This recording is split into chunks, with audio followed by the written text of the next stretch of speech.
The person speaking right now is Nick McKay. Hi, Nick. Hi, how are you? Thank you for your time, especially in the afternoon.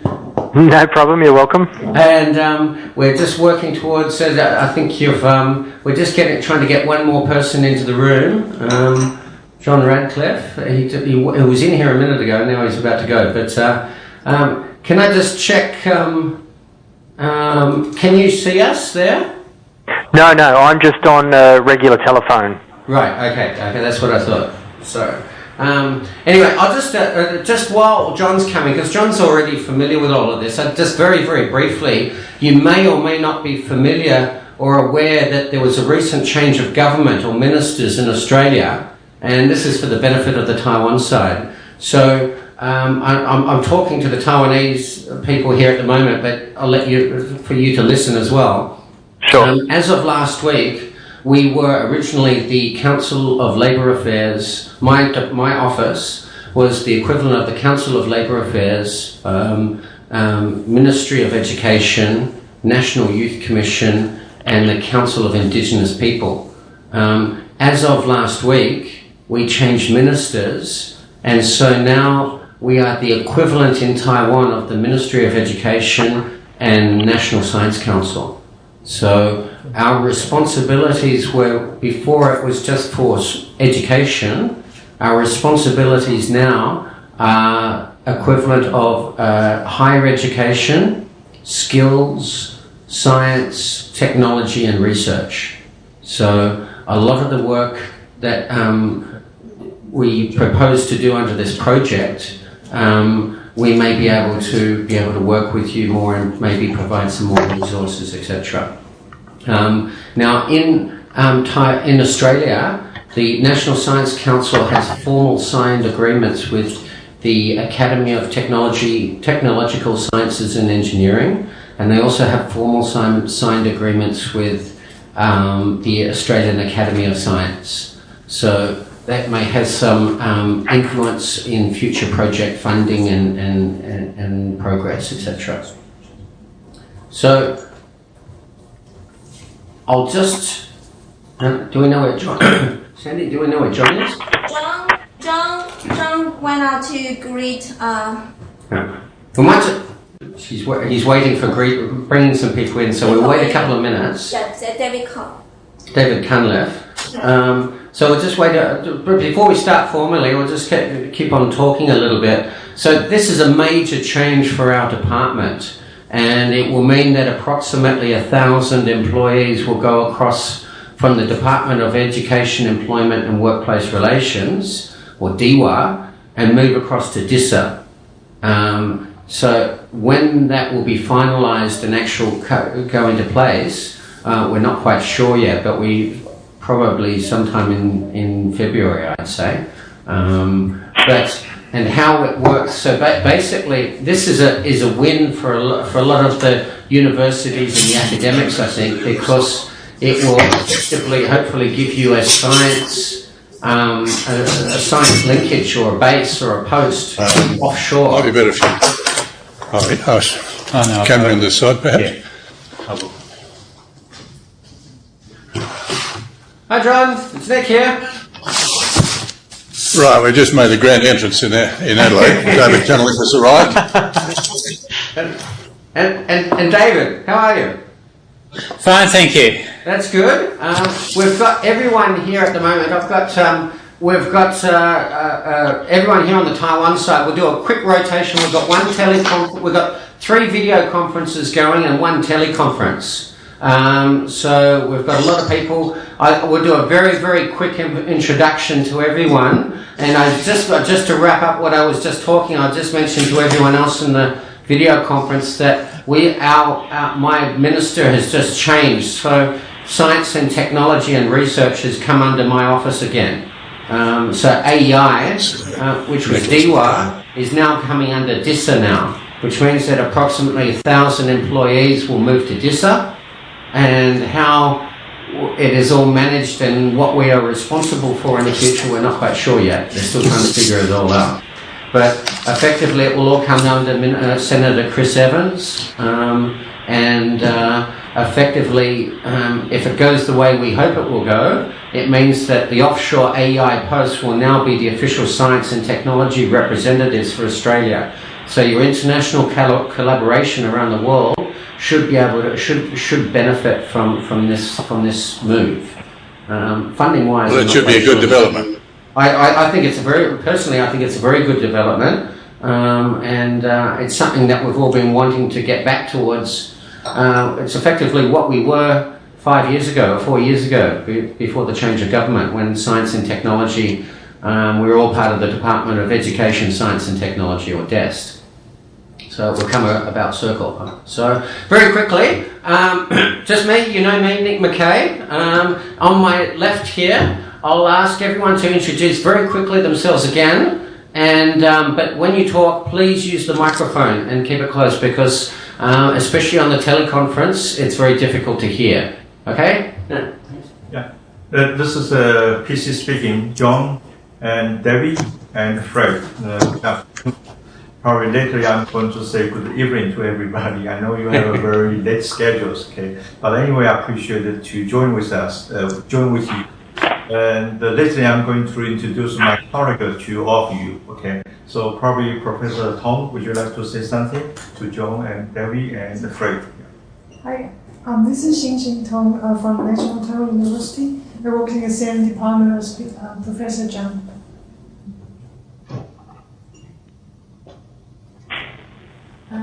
This is Angela Yu Chen Lin, and we work in the same department. Can you hear them? Can you hear them? Yeah. I can back it if I can. This is Liang Zhonghui. I'm a postdoctoral fellow of Professor Chiang. Good afternoon, every professors. Good afternoon, my name is Steve Chu, and I'm with the Austrade office here in Taipei. Thank you. And so can we just go around, starting from teleconference? Well, if you could This is Stuart. I'm a senior lecturer at the School of Civil and Environmental Engineering at the University of New South Wales. I run the Trace Chemical Contaminants Research Stream at UNSW. Thank you. And Griffith University? Hi, I'm Fred Leusch. I'm a senior lecturer here at Griffith Uni, and I'm a program leader for the Water Quality and Diagnostics at the Smart Water Research Centre, which is a research centre we have down here at the Gold Coast. Thank you. And John? John Radcliffe here. I'm just here, I suppose, representing the Academy of Technological Science and Engineering, but here to facilitate whatever you might develop out of this, which I hope might be a good thing. And David. And I'm David Cunliffe. I'm a public health regulator. I'm Principal Water Quality Advisor with the South Australian Department of Health, and I've done a bit of work developing guidelines, public health risk assessments, some of which associated with the chemicals of concern. It would be fair to say quite a bit of work, I think. Yeah, I think you're being very self-deprecating when you're saying a little bit. Obviously, very well known then. So, but I'll talk a little bit now. But after that, it's pretty much the whole objective of this today was a lead up from the water delegation that came and was led by Dr. Radcliffe, and then we had a subsequent meeting with here. We translated all the reports that Dr. Radcliffe drafted, and we translated them all into Chinese. And you've probably got a copy of that, the English-based report already. Then what we did after that, we then had a subsequent meeting with National Taiwan University and PC Chiang on my left here, and we went through each of the project proposals that we had nutted out at the end of the water delegation's visit to Taiwan, and tried to identify which one would be of the most strategic importance and have the greatest chance of a tangible outcome in the medium to short-term future. And that project was identified as being project number 4 in the report that Dr. Radcliffe wrote, and is the one which we consulted with Professor PC Chiang about. And the description, if I just go through it, just for the sake of everyone, was monitoring targeted CECs in source water, modelling the transport and fate of CECs in source water, developing on-site technology for CEC reduction, and developing a prevention program for CEC reduction. So the whole focus we've got today, we've got 4 delegates here led by PC Jiang, and the whole idea was to maybe take it to the next step of trying to identify some more detail about that project for, and maybe work towards a timeline. Now, I will add one final point before I shut up, excuse the French, is to say that with this change of science, or the responsibility of science and technology coming under my office again, I'm not quite sure of my resourcing that will be available to me, but I'll be working towards trying to generate some resources to allocate to the development or the further development of this project. So whether it be sort of visits or programs or logistics or just general funding, I'll be working towards that, but I can't guarantee it at this point in time. So I'll put it over to PC and he can give you a brief update. Yeah. Thank you. It's my pleasure, to talk with all the distinguished professors in Australia. Just personally, I would like to say thank you very much for John's great assistance and the contribution to our society. So first of all, as you remember, when you stay in Taiwan, you make several recommendations and observations. So I just promised I'm going to send those technical reports to our central government and also the Prime Minister. So because that's related to our institutional and the policies innovation, so that's why we have to thank you for you. And also, I think the government will take your lessons and your instructions. So we are looking forward to see their implementation plan. So this is what I made commitment. I already do this. But this is the present election season, so everybody be very busy. But I think after the election, they're going to be serious consider all your recommendations. Okay, and today I think we are going to see how we can have the international cooperation programs dealing with the innovation technology and the project, the programs. So I just try to put some general information in the background, let you know all of we are going to do in the future. First of all, we have to tell you why we have to working on the monitoring, control, and assessment. So I think this is the engineering, responsibility. Since we are the environmental engineering, so we have to identify what will be the major contaminants in our environment. So literally, we have to find the most cost-effective solution to treat those contaminants. Lastly, we have to ensure our outcome which is minimize the risk. Okay, in terms of the low cost and the high efficiency. So that's why we have to do the 3-step, starting the monitoring, control, and assessment. Okay, and the secondary, why we have to choose the CEC, why we have to cooperate with Australian education for 2 reasons. Now, 7 years, I just on behalf of the Mayor of Taipei City government, the President Ma. So I visited the Brisbane. Attending the River Symposium conference, so I learned so many things from your government. So during the time, I know you are going to take some project, okay, see how you can purify those wastewater which can be recycled, reused to be as a drinking water.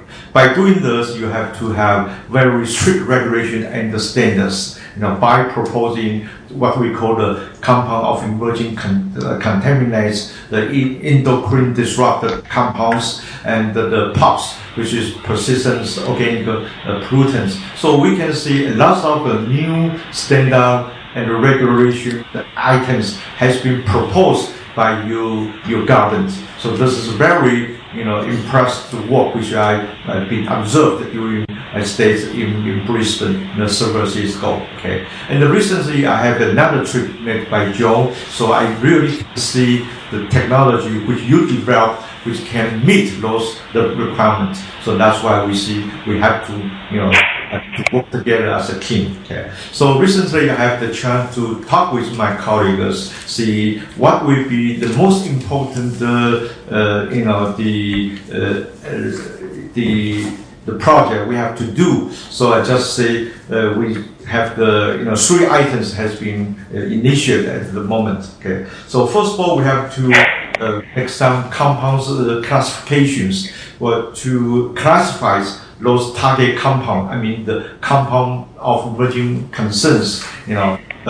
See with their physical, chemical properties. Probably we can group and classify it as several groups. Okay, like group 1, perhaps they have a very low molecular weights and higher partition coefficients and a different pK value. So we can group those target compounds into several categories. And secondly, I think we have to looking for the potential, or what we say, the best available control technology, best available treatment process, including absorption, oxidation, ozonation, nanofiltration, membrane process, and so on. So those are the advanced treatment technology. So we have to see what will be the best one to treat the target compound. So this is the first step. We have to review all articles around the world, especially from Australian experience.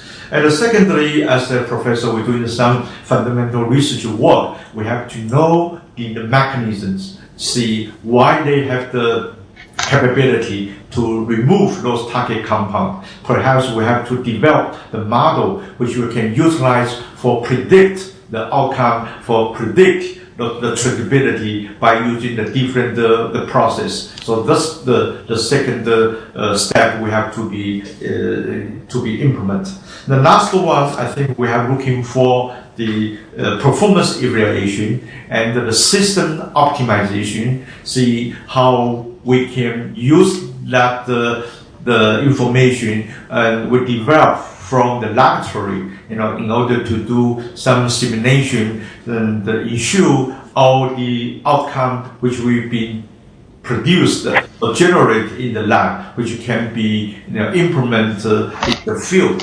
Okay. So this is the last step we have to do. But of course, recently we have the climate change issue. So that's why we have to consider the energy consumption. So I believe all the technology should be critically assessed by using the carbon footprint the information. Perhaps we are going to use the life cycle assessment. So those are the expertise and interesting has been seriously discussed by my colleagues. So lately, I think Professor Tung and Professor Lim, they are going to share their experience with you. And I believe recently they already have some preliminary studies, by focusing on the previous subjects I just reported to you. So this, I just, this is the first step. So I just try to let you know why we have some interest in this subject,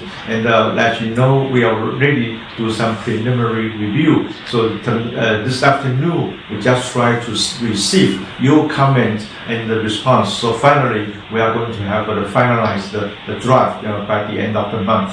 Okay. So Professor, would you like to say something? Professor first. Yes, Professor Lin is we call the rising stars in our institute, and she graduated from the Stanford University, and she has been well experienced in this special field. So I wish you, Professor Lin, going to tell you about her in this particular field, and perhaps he is going to highlight what was the important, interesting subject for her research project in the future. Thank you, Professor Zhang, for the nice, very kind introduction. Well, over the past 5.5 years, ever since I joined NTU, our research lab, we have developed analytical methods to analyze over hundreds of those chemical of emerging concerns. And I'll just briefly talk about what I have been doing for the past 5 years. So those compounds include pharmaceuticals such as antibiotics, painkillers, antidepressants, hormones, caffeines, and those drugs from our hospital effluents. And recently, my focus has been also looking at the abuse drugs and controlled substances from our hospital effluent as well, and also some of the more toxic cytostatic or anti-neoplastic drugs. And for the data we have for the past few years, we have seen a significant amount of them under surface water rivers and also wastewater treatment plant effluent and hospital effluents. So there is important significant concerns of having those compounds in our waterways. And besides pharmaceuticals, I also look at a group of perfluorinated chemicals from our semiconductor industrial wastewaters. So this is 2 different groups of compounds. And besides developing the analytical technique, analyzing techniques, I look at their natural attenuation, their natural fate in our waterways, especially the sunlight photolysis, because many of those drugs are light sensitive. I found a significant amount of those drugs can be degraded or transformed by directly indirect sunlight photolysis. And so I look at their byproduct and transformation mechanisms. And so for the past few years, we have collaborated with the National Science Council in Taiwan and Taiwan EPA Environmental Analysis Lab to develop analytical method to detect them and to look at also evaluate wastewater treatment plants, their removal efficiency. And we also collaborate with water resources agencies. And currently, I'm doing 2 projects with NSC on those compounds, controlled substances and antibiotics. And recently also have a project with our NHRI, National Health Research Institutes, looking at those chemotherapeutic drugs and their occurrence and fate in the Taiwan's waterways. So this is what I've been doing for these past few years. Yeah, I think Professor Lindy just pretty emphasized on develop the analytical methods, for Taiwan EPA, and secondly, he's looking for the pathway, also the fate for those target compounds. So this is the science, the project starting from the very beginning. So I think lately probably we have to spend the time looking for the formation and the reduction of the compound emerging concerns in our water environment. So I think lately Professor Tung is the expert. He educated from the state. He graduated from Pennsylvania State University, and his expertise and interesting is on the formation of the reduction and the formation of the disinfection byproducts in water area, also in water distribution system. So this is the sort of the compound of emerging concerns. So I would like to invite Professor Tung to share with us about her experience for this project. Thank you for the introduction. Yeah. Can you hear me all right? Okay. I will just try to keep it really close. Okay. For my study, I'm actually originally I'm looking at the disinfection byproduct formation from the natural organic matter, such as HAA, THMs, those are common disinfection byproduct, and also we also switched to nitrogenous disinfection byproducts from the NOMs. But currently, because we are looking at the biological filtration using biological process to remove natural organic matter from the drinking water source. And we also use that as a pre-treatment for drinking water process.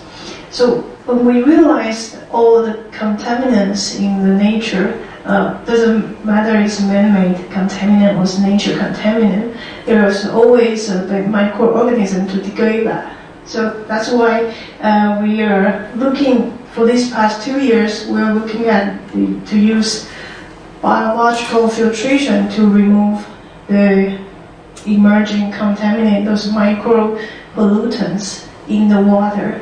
And the goal to use that is to minimize the energy and chemical consumption for the water treatment process. And we also try to use riverbank filtration to reduce the emerging contaminant levels, and also to reduce the disinfection byproduct precursors. And for that, we also try to use this biological process to apply not only in the drinking water, but also in the industrial wastewater, because there's a lot of assimilable organic carbon for the industrial wastewater. If they want to reuse the wastewater, they have to run a lot of biological process. There's still a lot of, and then after biological process, sometimes they use a membrane process after that to further treat the wastewater. And the microbial fouling problem is a lot of, is a big issue for the wastewater reuse. So we also use the biological process to remove the assimilable organic carbon and also the nitrogen content in the wastewater. And by using the autotrophic organic organisms, we also reduce carbon dioxide release from the industries.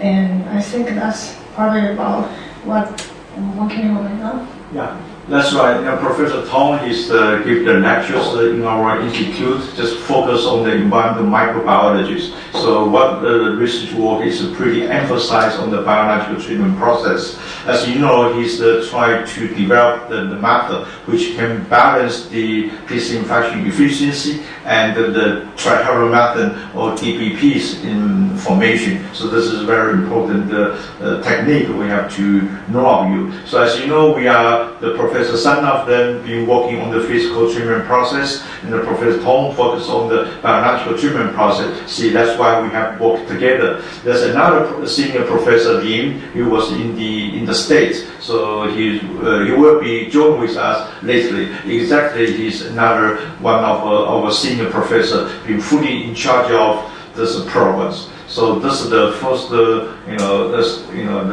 lessons we try to let all of you know. Probably I would like to take all your comments and the response from David and Joe and Fred and Stuart. Okay, thank you.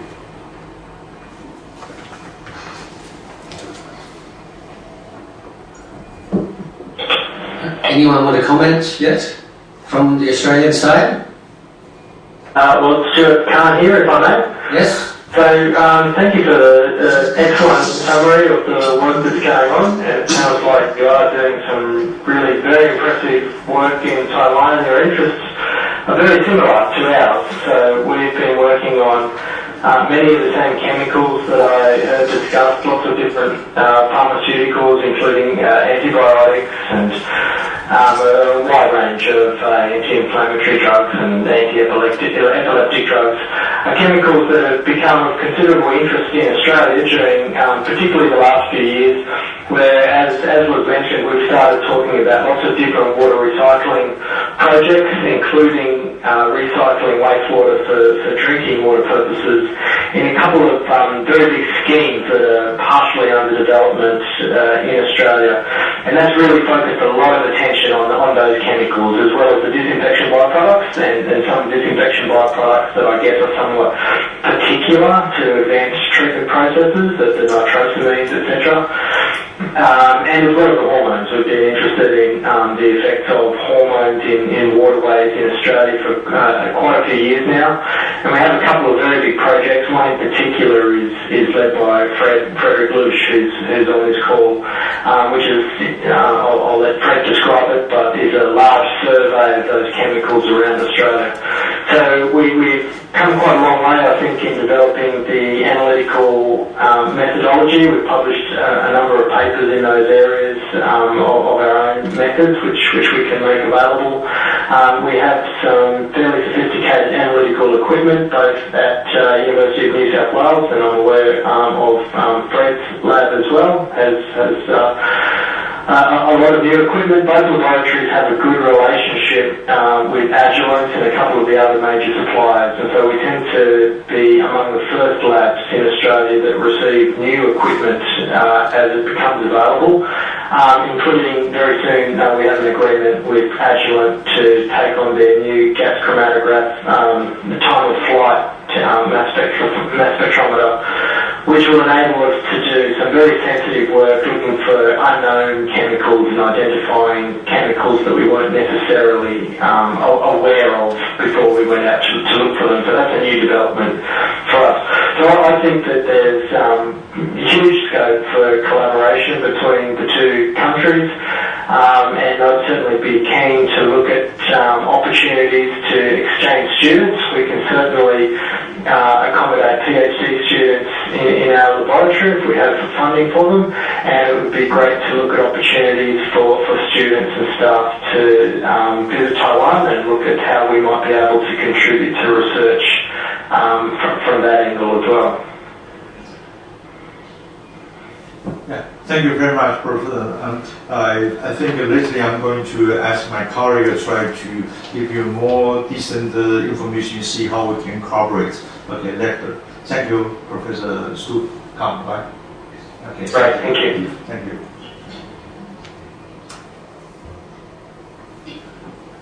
Maybe we'll just go through round the table from Australia first, and again, and just outline your comments on each on what Taiwan has already said, and also your own particular areas of research, and anything as you're listening to people talk, what immediately comes to mind is something that would you would like to get your teeth into and maybe work more on. So maybe David? Fred? Okay. Sorry, Dave, I think maybe just after Stuart, because I do so much collaboration with Stuart, it sort of would make sense, because then we can dovetail into that, if that's okay with you? Yeah, fine. Yeah. Okay. So, yeah, I mean, I just want to re-emphasize what Stuart said, is that there seems to be a lot of overlapping interests, but also some good areas where we could learn off each other, I think. Some of the projects that come to mind, I mean, the chemicals, it's funny because the list is always the same, isn't it, for chemicals of emerging concern. So that was quite interesting to see to listen to the work that you guys are doing in that. Some of the projects that I want to mention that may be relevant as well, Stuart's mentioned some of them. One of the ones we recently finished for the National Water Commission here in Australia was looking at chemicals of concern in recycled water, but coming from a very different perspective. Rather than trying to identify chemicals one by one or each individual chemicals, we took more of a bioassay type approach, where we were trying to replicate a human in vitro as much as we could. So human endpoints that were relevant, toxicological endpoints that were relevant to human health, we were trying to replicate in vitro, expose those cells to water, like recycled water or potable water, and then look at whether there was any impact on those human relevant endpoints. So that's sort of, trying to address this issue of unknown compounds, because some of the compounds we know about a lot more now, but there's still some few that we don't really know much about. But also looking at the question of mixture. When you have all the different compounds in the environment, do they interact with each other? What about the total additive effect? So it's not looking at individual compounds, but looking at all of the compounds together. It is quite useful in one of the aspects that PC you mentioned at one stage, which was to look at the efficacy of different treatment methods. You always have the concern that the treatment method creates, it might remove the compound of interest very well, but maybe it creates additional compounds that you're not looking for specifically, but that are just as toxic. So using this in vitro approach, we're sort of able to look at the total toxicity of the water, and in combination with chemical analysis, it can really give you a lot of information as to the efficiency of your removal. So that was kind of something I wanted to mention. The project that Stuart mentioned at one stage with a lot of samples throughout Australia is looking at endocrine disrupting compounds. So we're looking at EDCs in surface waters in all the different states in Australia. And again, we're using this approach of, okay, well, there's compounds that we know, so let's measure those by chemical analysis, and that's the work that Stuart's doing with us. And then there's, okay, but what about compounds we don't know that much about? Let's use in vitro assays then. So it's really using these bioanalytical tools. When you mentioned PC early on, that it'd be nice to start being able to figure out how do we determine this list of COC, where do we start from, etc. We've just done some work with Stuart, with a water supplier here in Queensland called SEC Water, or Water Secure, and it was the same thing. They had a big list of compounds, and they wanted to know, well, we can't measure everything, give us a more manageable list that makes sense. And it was this sort of prioritization exercise, which we based on, occurrence. So Taiwan might be really good for that sense, because being a fairly smaller compared to Australia, island, it might be easy to have inventories and what's produced and what's not. So it might allow us to make a list of compounds relatively more targeted. And then looking at things like persistence, bioaccumulation, and toxicity of DBT, like what they're doing in Europe on the REACH project, we can perhaps narrow down the list. So this is something that we'd be really quite keen to interact with.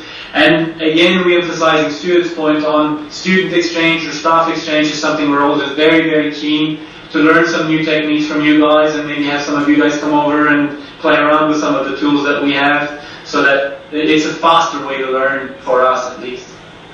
And that's about the gist of it, I think. Yeah, Fred, thank you very much for your contribution. I just tried to learn what you try to convince us. So I think we need to develop what we call the protocol, which should be used, the biological and the chemical methods. So I just try to using the subject title, could be like the systematic approach to develop the method, which we can provide the management management list, what we call the candidate contaminant list. Okay, so obviously the bioether would be the one of the potential method. Several years ago, I just learned some article from the international literatures should be including the EMIS test from UC Berkeley in the year of 1980, and also we have some microtoxic analyzer, and perhaps some using the blue algae and some diphenia. I think those type of bioassays have been commonly utilized in the wastewater. But when you consider what the method we can develop by using in the drinking water, so that will be very challengeable, the task force. So I think you mentioned about we are going to use some approach like the in vitro. Okay, this is a very good approach. But anyway, I think we have to write good proposals with you and also with my colleagues, see how we can have some contribution to our water for our drinking water sector. Okay, thank you. Okay. Mm-hmm. And David? Yeah, my involvement in this area is as a regulator. So I've done some work on the Australian guidelines, and we developed guidelines that specifically responded to the needs of the scheme that PC you saw in Queensland, because they knew that this issue of the emerging chemicals was going to be debated. It was going to raise a lot of public concern. So we developed a guidance document that includes a mechanism for undertaking risk assessments, determining safety levels, or guideline values targets for all these chemicals, that's useful for the regulators and the operators. In addition, I've done some work with the World Health Organization, which has also been looking at pharmaceuticals and water. And these two come together because what's happening is that, as Stuart and Fred have described, the chemists are going ahead in leaps and bounds, and they're well ahead of the risk assessors. So they're finding hundreds and thousands of chemicals, and they're finding them at lower and lower concentrations. So the challenge for the regulators is to identify an approach for determining which are the chemicals of particular concerns for human health. That's because that's the area that I'm in. And what are the concentrations that represent a challenge?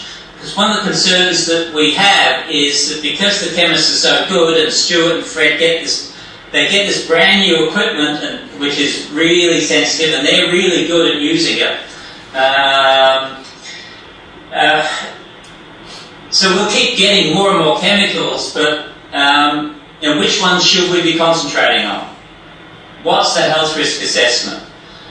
So in our Australian guidelines, we've worked out a mechanism for dealing with the chemicals, mostly on an individual basis, occasionally on a mixture basis, but only for very limited numbers. So we've started that process, and we have that for basically the straight chemical assays. A challenge in the future will be, how do we translate the outcomes of the biological assays, the in vitro assays that Fred was talking about, into a human health risk assessment? How do we take the findings from those and determine what do they mean in terms of human health from exposure to reusing wastewater either for drinking or for other high exposure uses. So, for example, crop irrigation and urban reticulation, used in homes for washing cars or toilet flushing, using cooling towers, a whole range of things. Washing clothes. The washing clothes is another one that John's just mentioned. So it's about trying to provide a logical base for the prioritisation. So once the wonderful chemists have worked out, the big list of chemicals that may be present that we can find, what does it mean? And then put that into the priority setting program in terms of what's in the raw water of concern, what should we be treating for, and then looking for the targets from the treatment, and also, as described earlier, when we apply these treatments, we also have to consider the issue of byproducts that are produced. The nitrogenous compounds, for example, are an issue for us. So again, we need to develop a guideline approach for those. The concern is that if we get too caught up in the sophistication of the analytical methods, we'll spend lots of time and money and effort in looking at that, and it'll divert us away from the key process of putting human health first and then determining what needs to be done to protect human health. So basically trying to trim down that really sophisticated list into some priorities that are of concern for human health and then focusing on those. And at the same time remembering that we still have to look at treatment for the standard contaminants, so the pathogens that we're dealing with now and the chemicals of concern that we're dealing with now. So we have to put it, the ones we know about, like the arsenics, the cadmiums, the chromiums, so to put it all into context. So that's my particular interest. If I can just add something to the long run, there is of course ultimately a capital cost if these waters are to be used, insofar you eventually get to the question, do you build completely separate reticulation systems for recycled water, or do you ultimately decide to save the capital by moving towards indirect or direct potable production of all the water so it can be used for anything? So that's a separate set of issues driven by the economics, but there's certainly an interest in, say, the National Water Commission to be looking at that question rather than pursuing the capital cost of two separate reticulation systems for drinking water on the one hand and recycled water on the other. So that's a longer term issue, I think, that relates to what we're talking about. Yeah, sorry, just to add one more thing. In undertaking this prioritisation, one of the key issues that we're concerned about is the issue that PC raised before about energy use and cost. Yeah. If you target too many chemicals, naturally the cost goes up, the energy use goes up. So we want to make sure that when we apply treatments and use energy, that we do it in a cost-effective manner that's targeted to provide very defined outcomes.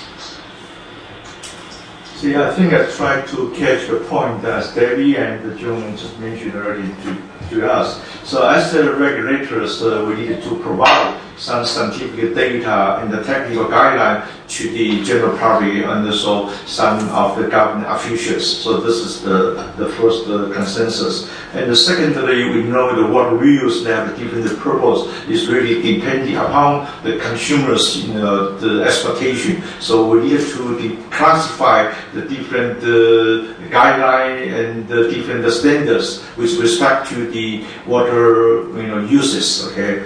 And the third one, remember, you try to develop the water standards. Obviously, they have some rationale, which including the analytical method should be available, and all the treatment methods should be cost-effective.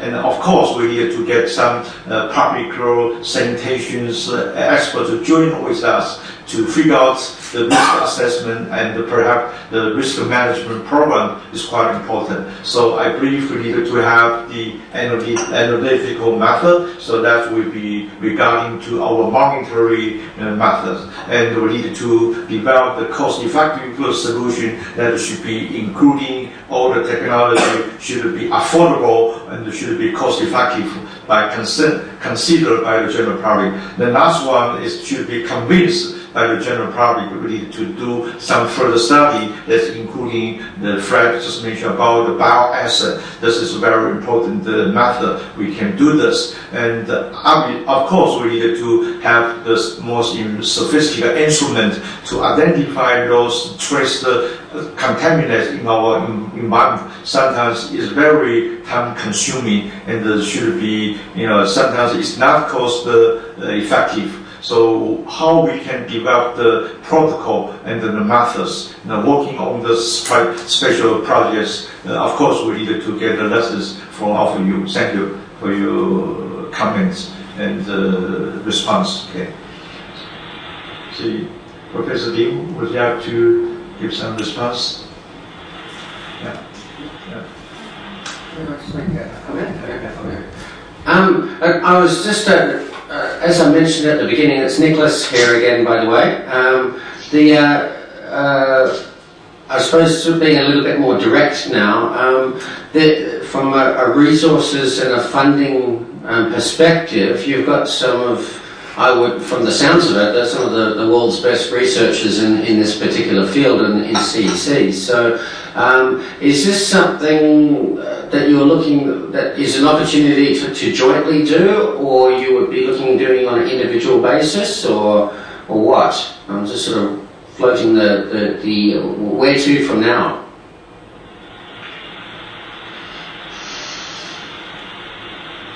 Anyone? Well, look, I think the where to from now is indeed going to be the million-dollar question. I think what we could perhaps do is it'd be really interesting, and I should have done it myself. I should have looked up some of the papers and the publications from the people around the table. And I think if we can perhaps find a clear, like PCE is discussing, a very clear direction of a research project, that's where we can know where to go for funding. I think we've got to really have a clear idea of the project, perhaps on a few bullet points, and then we can see. I think as a collaborative effort, there's a lot of strength in the video conference, some of which I don't have, but you guys have, some of which Stuart has, etc. So I think as a group, as a collaboration, and to enhance the capability of all the labs involved, that would probably be the tack. Okay. Just for your reference, you all mentioned exchange and mobility. Dr. Radcliffe's aware, but for your reference, in case you're not aware, whether it be University of New South Wales or Griffith or any institution in Australia, there is a short-term mobility fund that is available to help send students and academics offshore for up to 2 or 3 weeks. That may be an option to get something off the ground and sort of knuckle things out. That short-term mobility fund comes out of my department in Canberra, DIWA, and all of your international officers would have that contact detail and should be experienced already in helping you draft the documentation to apply for funding to send either yourselves or one of your students or a group of students across here, or vice versa. For example, recently we brought 13 students and 2 professors here for 3 weeks looking at environment and sustainability. So it could be 1 or 2, it could be certain half a dozen as well. So and the other thing is, obviously you're familiar with the Endeavour Award executive program for a longer term stint offshore, and that's available for all of the academics in Australia, all the academics in Taiwan, and all the students in Australia and all the students in Taiwan. So that's for executives, so up to 4 months here, or for masters or PhD, and some other additional research as well. So there is money out there to help support this project once you actually are able to all come together and finalise the targeted dot points of and focus of the future research project. Thank you. Yeah. It's David here. I'd like to support what Fred has just said, that working collaboration is always, it's usually the preferred way to go, because you can just bring in so many skills in together. And I think once you design the project, then you can design the appropriate team to collaborate together, and certainly in the human health area, we're doing more of that. So I'd encourage that approach. Yes, Stuart here, and thank you for the reminder of some of the funding that's available to work up projects, and I think that's probably a good way to go. The way I see it is that this is primarily a Taiwanese initiative where we're looking at addressing research that's of interest to Taiwan. So I feel that I'm more in the receiving information end of the process at the moment rather than giving it. But certainly it would be helpful to get a more detailed description of key research questions, key research interests of the Taiwanese researchers in areas that you think could form the basis of a useful collaboration with Australian researchers. And we may be able to identify other researchers in addition to ourselves if the precise research topics call for it. So I'd certainly be happy to begin that dialogue.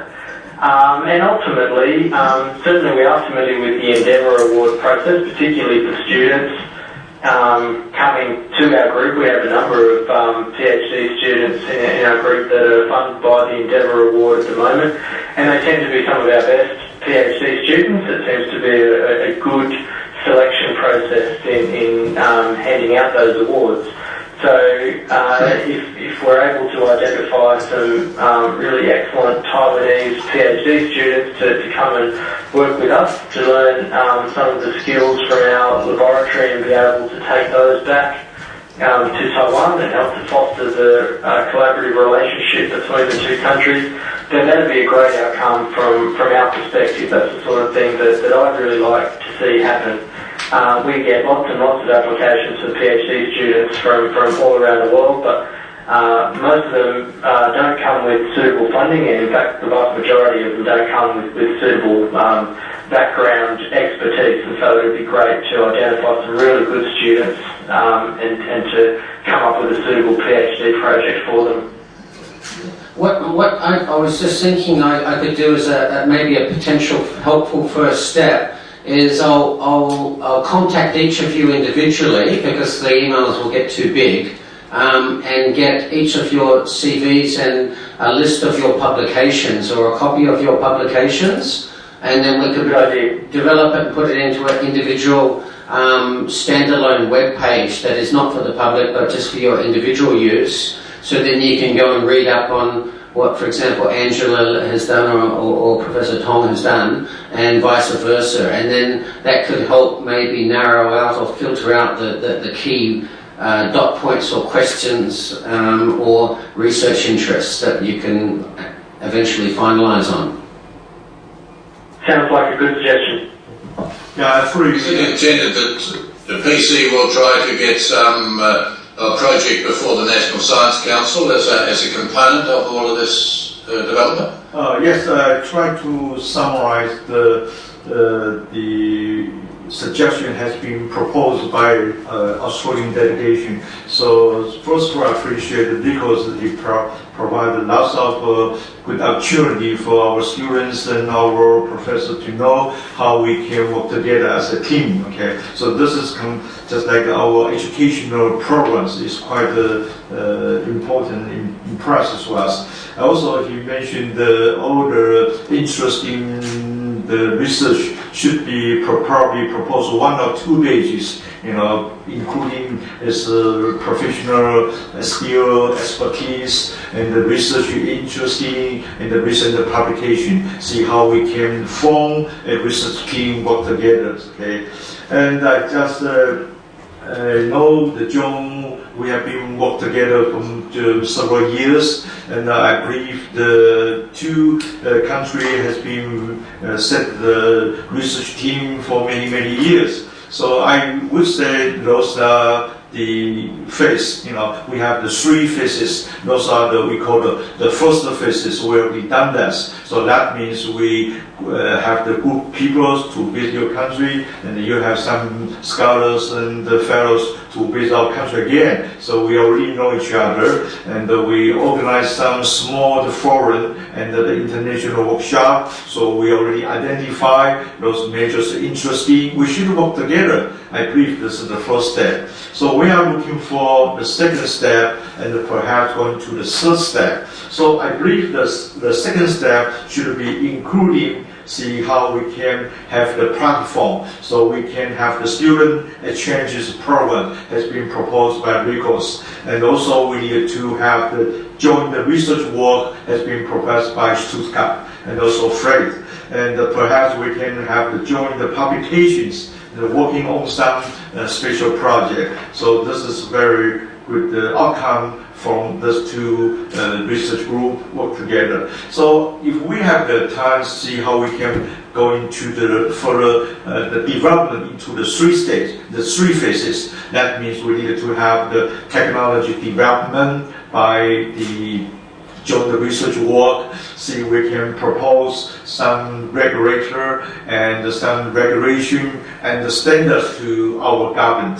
And perhaps we can have some, the joint students, been directed by the two professors in the two countries. So that means we can direct the PhD students and also the MS students, and perhaps we can invite the Fred and the Stuart and the David. You can stop our institute when you took your sabbatical leave. So we are honorable to have you to give the lecture to our graduate students. So I think that will be very fruitful and successful results, from this joint international cooperation programs. So this is my ambitious, the expected results. Hopefully, I would like to see your comment on this event. We're running out of time here. I'm very conscious of time. We've gone a little bit over. But what I'll do is, as I said, I'll send the email out for the research publications, etc. But would anyone want to put together or dare to put forward a potential timeline for setting goals here?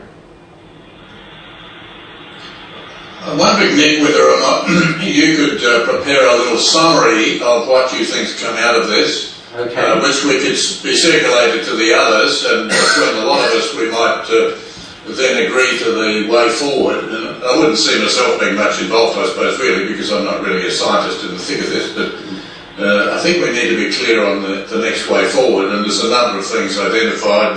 BC was just talking about, say, co-supervision of students, which could involve students presumably from operating in Australian and Taiwan institutions, but perhaps graduating from one or the other.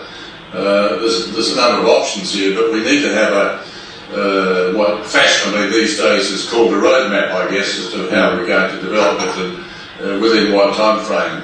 Okay. I'll put that. For example, Nick, do you have access to initiating this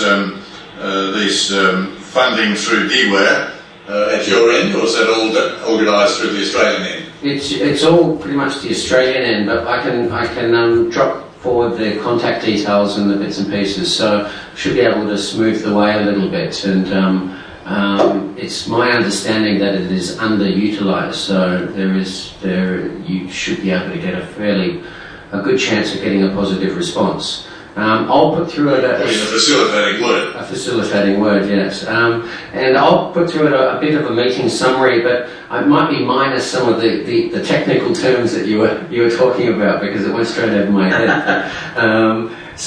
But I'll do that, and I'll do that before the end of what is it, tomorrow?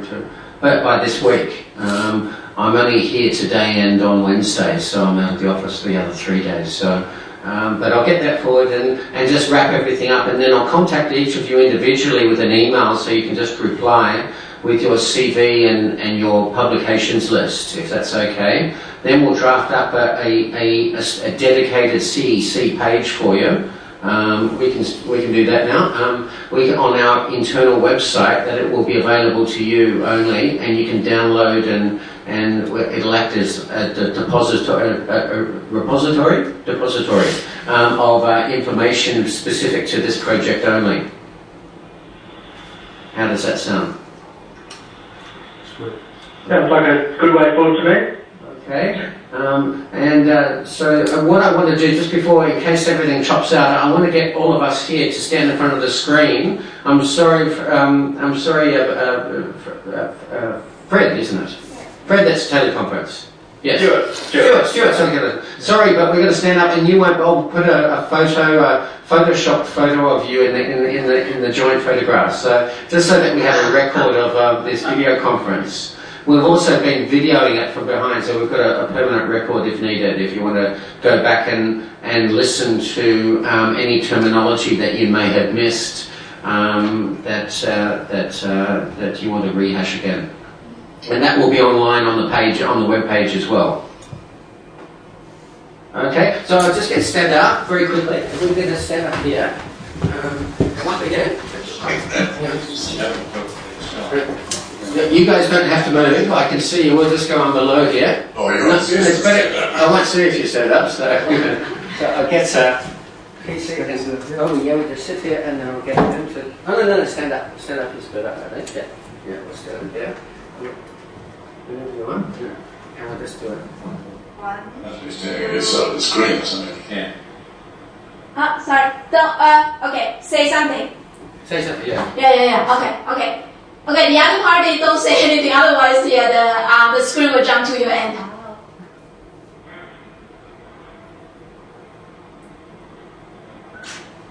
Okay, one more. Okay. Thank you. That photo will be on the web page as well. So,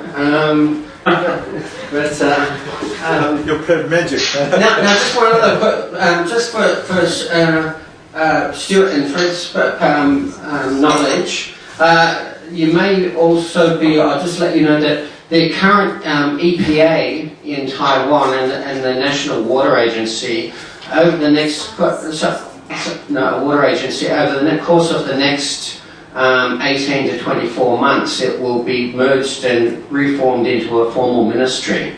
That will be the same as the Ministry of the National Science Council here will also be reformed into the Ministry of Science and Technology. So the implications of policy and regulation and the impact of this potential research on the development of such policy and regulation in Taiwan is likely to be heard and felt, and could have some really good tangible outcomes in the medium future.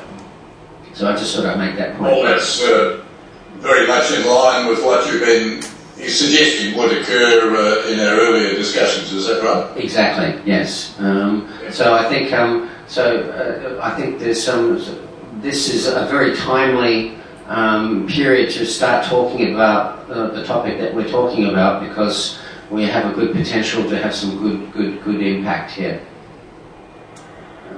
So unless anyone else has some more questions or would like to broach a topic or anything, I might recommend that we wrap up now, and I'll do a follow-up email on meeting outcomes and then develop the webpage to deposit all of this information. Can we thank you, Nick, and also Sandy, I see in the background, for the work you've done in bringing this meeting together, and we hope it might lead to some very interesting and successful outcomes. Thank you very much. And PC, would you like to say a final word? Yeah, thank you, Nicholas and Sandy. You really make it very hard to see that us can work together. I just apologize because for the past month we have been very busy, just for three things. The first of all, the Ministry of Education, our university president, would like to see our performance in this year. So we have to prepare our CV and all the publication as we can. And secondly, we have to finish all the project in this fiscal years. So, you know, the date, December 15th, is the due date. So every project has to be reviewed by the committee.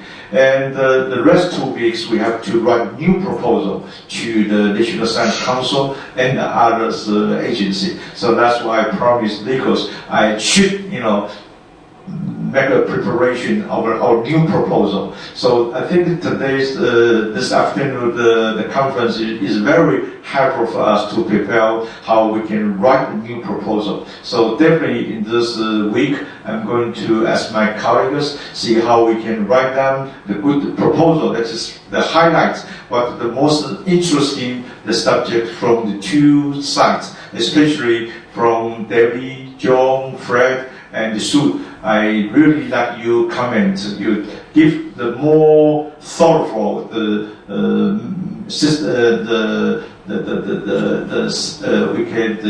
systematic approach to develop the monitoring, control, and assessment of the CEC in water environment. So we need to develop the methods, what we call the rapid method, by using the bioethics. So lately we are going to use more sophisticated instruments to identify what will be the major contaminant pollutants contribute to those toxicity. So we need to have what we call a taxi reduction project at the first subject. And once we know the target compound as engineering, we need to use in the physical, chemical, and the biological treatment process to get rid of those contaminants. So lately, we need to confirm this is the water quality standard. Should be critical assess from the economical, engineering, and the environmental aspect in order to provide some technical guideline for the government, for the regulators to propose new regulation,